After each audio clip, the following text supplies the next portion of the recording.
India বনাম Pakistan high voltage ম্যাচের আগে একাদশে ঘটল বড় বদল। টিম ইন্ডিয়ার অধিনায়ক দিলেন খারাপ খবর। ইন্ডিয়া বনাম পাকিস্তান ম্যাচে বৃষ্টির পূর্বাভাস। নমস্কার বন্ধুরা, আশা করি সবাই ভালো আছেন। ইন্ডিয়া বনাম পাকিস্তান ম্যাচ সবসময়ের জন্য ফ্যান্সদের একটি আকর্ষিত ম্যাচ রয়েছে। এই ম্যাচ নিউ ইয়র্কের নাসাউ কান্ট্রি ইন্টারন্যাশনাল ক্রিকেট স্টেডিয়ামে দেখতে পাওয়া যাবে। এই পিচে টিম ইন্ডিয়া আয়ারল্যান্ডের বিরুদ্ধে খেলেছিল। এই ম্যাচের আগে ফ্যান্সদের ও প্লেয়ারদের লাগলো বড় ঝটকা।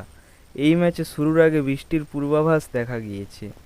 আমেরিকা ও ওয়েস্ট ইন্ডিজে হওয়া এই টি-20 বিশ্বকাপের বেশিরভাগ ম্যাচে বৃষ্টির তাণ্ডব দেখা গিয়েছে। ইন্ডিয়া বনাম পাকিস্তান ম্যাচে বৃষ্টি হতে চলেছে এই রকম খবর পাওয়া যাচ্ছে। বৃষ্টি হলেও এই ম্যাচ ওই দিনই করাতে হবে। হ্যাঁ বন্ধুরা, লিগ ম্যাচে কোনো ধরনের রিজার্ভ ডে থাকবে না, তাই ওই দিনই কিছু কম ওভারের হলেও এই বড় মহা ম্যাচ দেখতে পাওয়া যাবে।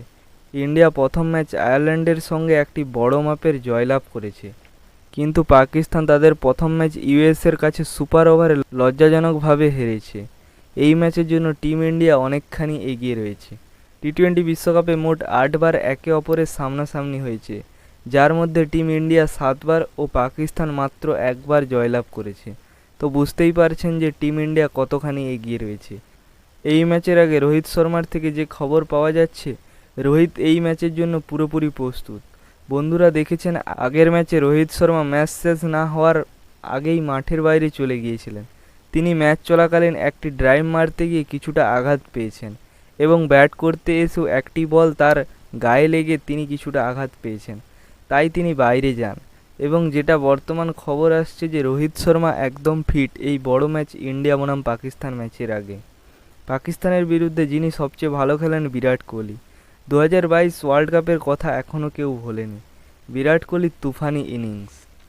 বিরাট কোহলি প্রথম ম্যাচে রান না পেলেও এই ম্যাচের জন্য পুরোদমে প্র্যাকটিস শুরু করেছে। খুব সুন্দর ব্যাটিং দেখতে পাওয়া যাচ্ছে।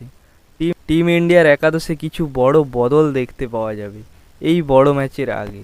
আগের ম্যাচের মতোই বিরাট কোহলি ও রোহিত শর্মা ওপেন করতে আসবেন এবং নম্বর 3-এ জায়গা পাক্কা রয়েছে ঋষভ পান্তের। ঋষভ পান্ত নম্বর 3-এ দুর্দান্ত ব্যাটিং করেছে। এই ম্যাচেও তিনি নম্বর 3-এ আসবেন এবং নম্বর 4-এ সূর্যকুমার যাদব। আগের ম্যাচে তেমন কিছু করতে পারেননি। এই ম্যাচে একটি বড় ইনিংস দেখতে পাওয়া যেতে পারে সূর্যকুমারের। নম্বর 5-এ শিবম দুবে আগের ম্যাচে কিছু করার সুযোগ পায়নি, তবে এই ম্যাচে ব্যাটের কামাল দেখাবেন শিবম দুবে। নম্বর 6-এ অলরাউন্ডার হার্দিক পান্ডিয়া। ইনফর্ম হার্দিক আগের ম্যাচে ব্যাটিং তো আসেনি, তবে বলে কামাল দেখিয়েছিলেন, 3টি উইকেট নিয়েছিলেন। পাকিস্তানের বিরুদ্ধে বল ও ব্যাট দুটোতেই কামাল করতে হবে হার্দিককে। পাকিস্তানের বিরুদ্ধে ভালো রেকর্ড রয়েছে হার্দিকের। নম্বর 7-এ রবীন্দ্র জাদেজা ঠিকঠাক ফর্মে রয়েছে। এই ম্যাচ জাদেজার ফর্মে থাকাটা খুবই দরকার। এবং নম্বর 8-এ আগের ম্যাচে টিম ইন্ডিয়া দলে জায়গা দিয়েছিল অক্ষর প্যাটেলকে, কিন্তু অক্ষর প্যাটেলের বলে তেমন স্পিন দেখতে পাওয়া যায়নি, তাই টিম ইন্ডিয়া এই ম্যাচে কুলদীপ যাদবকে খেলাতে চলেছে। এই পিচের ওপর কুলদীপ যাদবের বল ঠিকঠাক স্পিন করবে। এবং নম্বর 9-এ আর্শদীপ সিং। আগের ম্যাচে দুর্দান্ত বোলিং করেছে। নম্বর 10-এ জাসপ্রীত বুমরা আগের ম্যাচে খুবই সুন্দর বোলিং করেছে এবং ম্যান অফ দ্য ম্যাচ হয়েছিল। এবং নম্বর 11-তে মোহাম্মদ সিরাজও আগের ম্যাচে দুর্দান্ত বোলিং করেছে। টিম ইন্ডিয়ার প্রপার 3 জন ফাস্ট বোলার নিয়ে মাঠে নামতে চলেছে ও এক্সট্রা হার্দিক গ্রুপেও একজন ফাস্ট বোলার রয়েছে। টিম ইন্ডিয়ার একাদশে একটি মাত্র চেঞ্জ দেখা যেতে পারে। এই ছিল টিম ইন্ডিয়ার পাকিস্তানের বিরুদ্ধে মজবুত একাদশ। ভিডিওটি ভালো লাগলে একটি লাইক করুন। চ্যানেলে নতুন হয়ে থাকলে চ্যানেলটিকে সাবস্ক্রাইব করে রাখুন। ধন্যবাদ সবাইকে।